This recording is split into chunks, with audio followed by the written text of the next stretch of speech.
Bonjour à tous, ravi d'être en votre compagnie pour le 6h30 sur RTI1, la chaîne qui rassemble. La capitale économique ivoirienne, Abidjan, abrite cette semaine le rendez-vous annuel du secteur privé africain.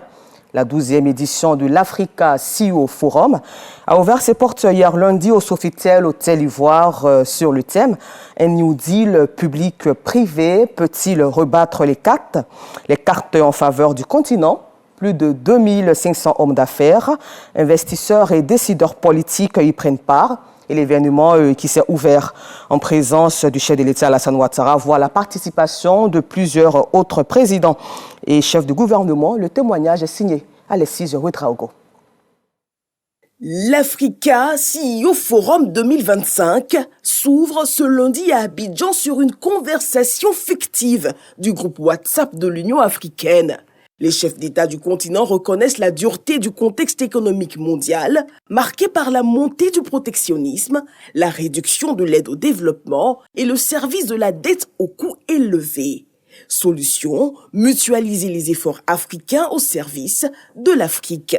À la pratique, plus de 2500 hommes d'affaires, investisseurs et décideurs politiques sont sur les bords de la lagune ébriée pour ce rendez-vous du secteur privé africain. L'événement qui s'est ouvert en présence du chef de l'État Alassane Ouattara et de plusieurs autres présidents d'Afrique du Sud, du Sénégal, du Rwanda, de la Mauritanie s'interroge sur la nécessité d'un nouveau pacte entre les États africains et le secteur privé pour accélérer la transformation économique du continent. Le thème de ce forum est clair. Un nouveau pacte entre gouvernants et secteur privé. Un pacte qui permettra un dialogue au niveau continental entre le secteur privé et le secteur public. Un pacte qui permettra de créer des chaînes de valeur robustes qui nous permettront d'intégrer nos économies. Un pacte qui nous permettra de créer la valeur et la richesse si nécessaire pour la création d'emplois et l'amélioration du bien-être des populations. C'est un pacte d'engagement, de transparence et de résultats. Et pour qu'il prenne vie, la volonté politique dont fait preuve, monsieur le chef d'État, pour lever les barrières, améliorer le climat des affaires, faire de la ZECLAF une réalité et non une simple ambition, devra bénéficier de notre appui. Notre appui, nous, institutions de développement, mais l'ensemble du secteur privé. Pour le directeur général de la Société financière internationale, Maktar Diop, l'heure est à l'éclosion d'une Afrique à la hauteur de son potentiel. Avec ses ressources brutes, sa vision d'intégration, l'Afrique a la force de sa jeunesse.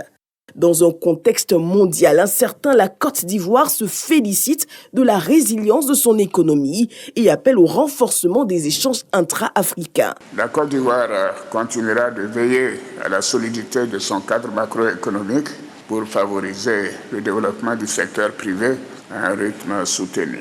Évidemment, afin d'augmenter la part des économies africaines dans la création de valeur ajoutée au niveau mondial, nous devons œuvrer au renforcement des échanges intra-africains à travers la poursuite des efforts de transformation de nos produits. Le président ivoirien insiste sur la nécessité de faire émerger des champions nationaux et d'investir dans le secteur de l'intelligence artificielle. L'Afrique a beaucoup de potentiel dans ce domaine, avec sa jeunesse qui est véritablement accro à l'intelligence artificielle.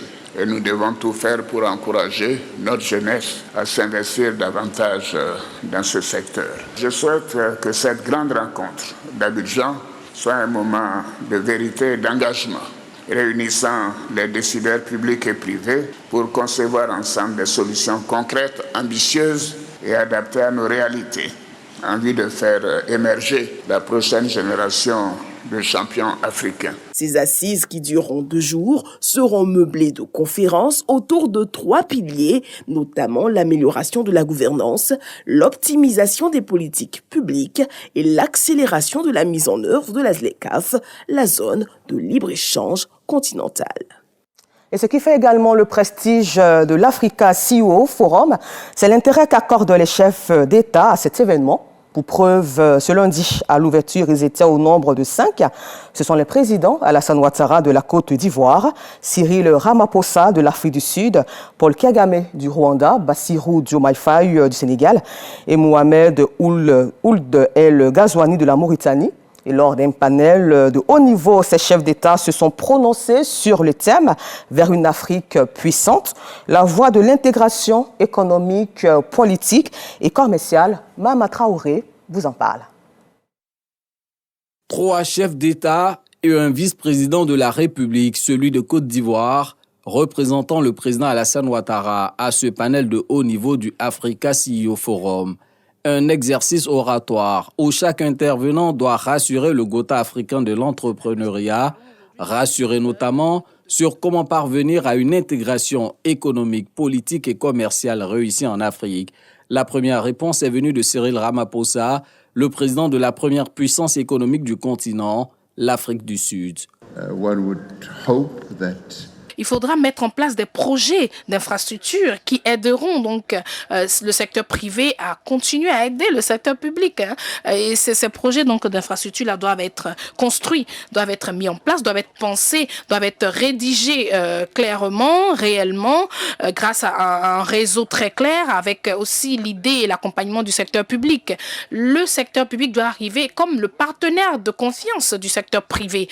Et le secteur privé doit aussi comprendre que le secteur public est la clé qui régit bien sûr l'avancement et le développement donc du continent africain. Reconnu pour son franc-parler, le président rwandais Paul Kagame invite les Africains à assumer leur souveraineté dans un contexte économique mondial de plus en plus incertain. Il faut qu'on se rende compte du potentiel de notre continent et réaliser donc que ce potentiel-là peut nous emmener loin et que c'est une réalité et qu'on n'a pas forcément besoin d'autres apports extérieurs pour pouvoir se développer en tant que continent. Une Afrique intégrée, c'est aussi la possibilité pour les hommes d'affaires du continent d'investir aisément dans tous les pays. À cette tribune donc, le chef d'État mauritanien Mohamed Ould El Ghazouani ne manque pas de vanter le choix fait par son pays de bâtir une alliance solide avec le secteur privé dans le domaine énergétique.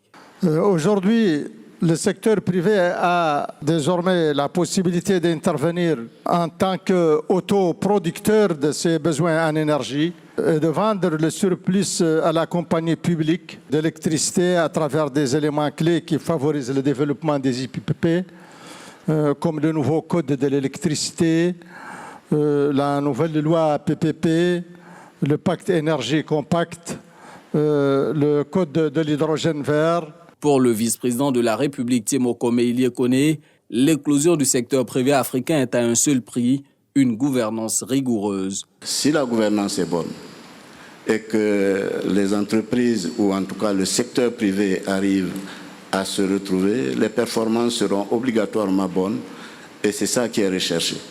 La bonne gouvernance qui va vers ce que le secteur privé a besoin d'avoir comme signe, comme valeur, comme besoin, et cela peut permettre d'aller le plus loin possible dans les résultats qui sont recherchés.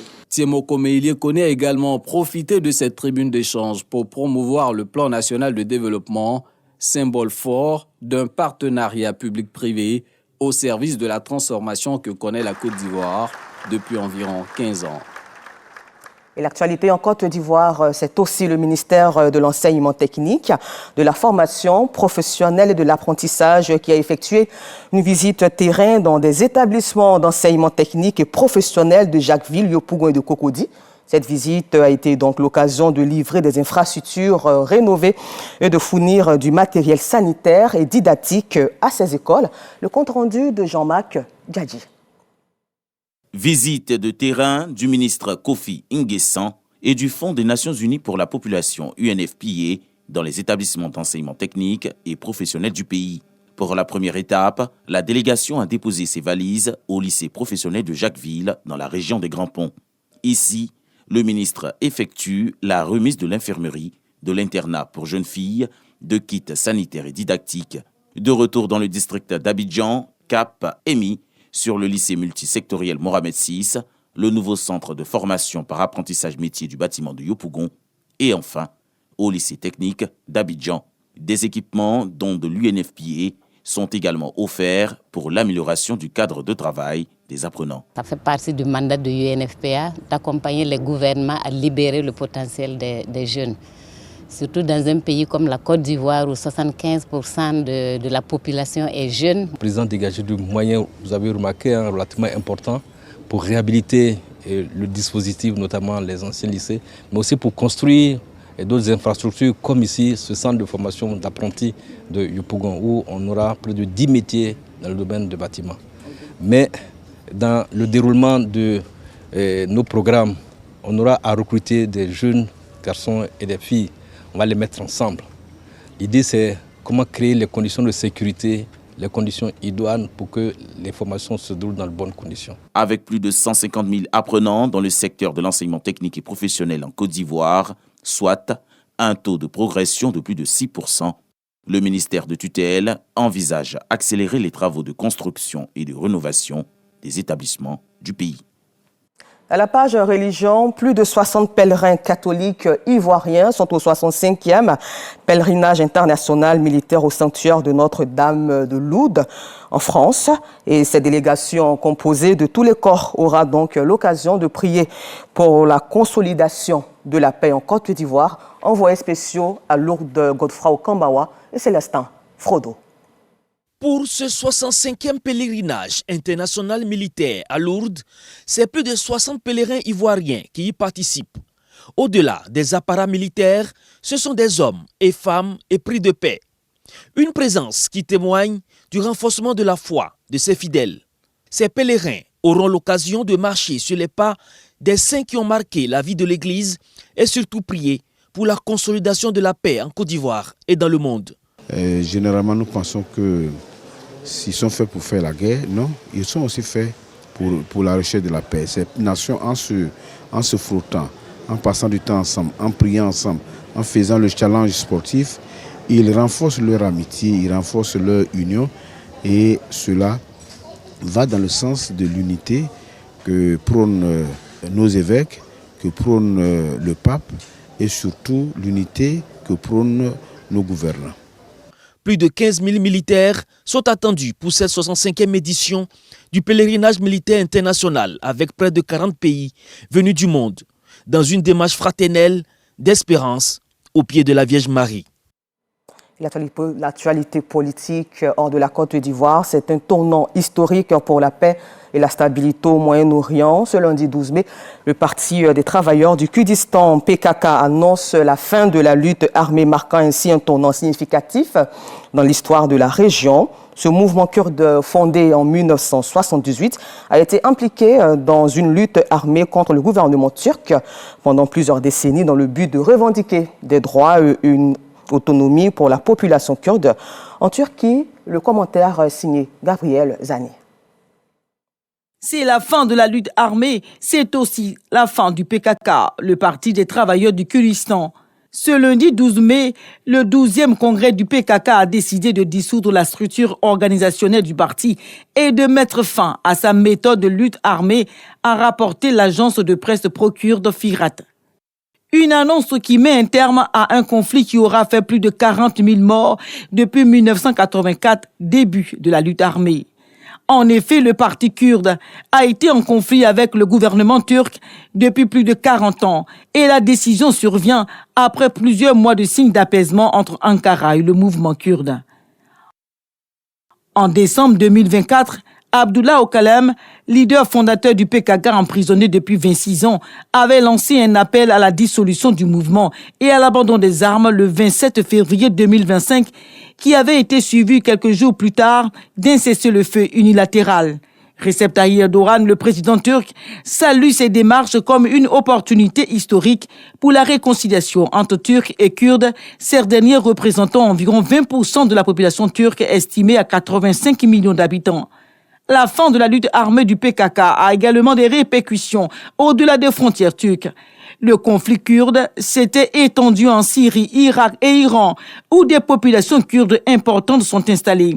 La dissolution du PKK pourrait servir de modèle pour d'autres régions en proie à des conflits similaires. Elle représente une opportunité pour instaurer la paix et la stabilité dans une région marquée par des décennies de violence. Et puis terminons ce temps d'information au Mali où c'est fait depuis hier, lundi 12 mai, le Conseil national de transition, CNT, dont les membres ont été nommés par les militaires au pouvoir, ont adopté le projet de loi qui supprime définitivement la charte des partis politiques qui craignent par ce biais leur dissolution. Encore merci à vous de nous avoir suivis. Je vous donne rendez-vous demain à 6h30 pour une autre matinale, toujours sur RTI 1, la chaîne qui rassemble.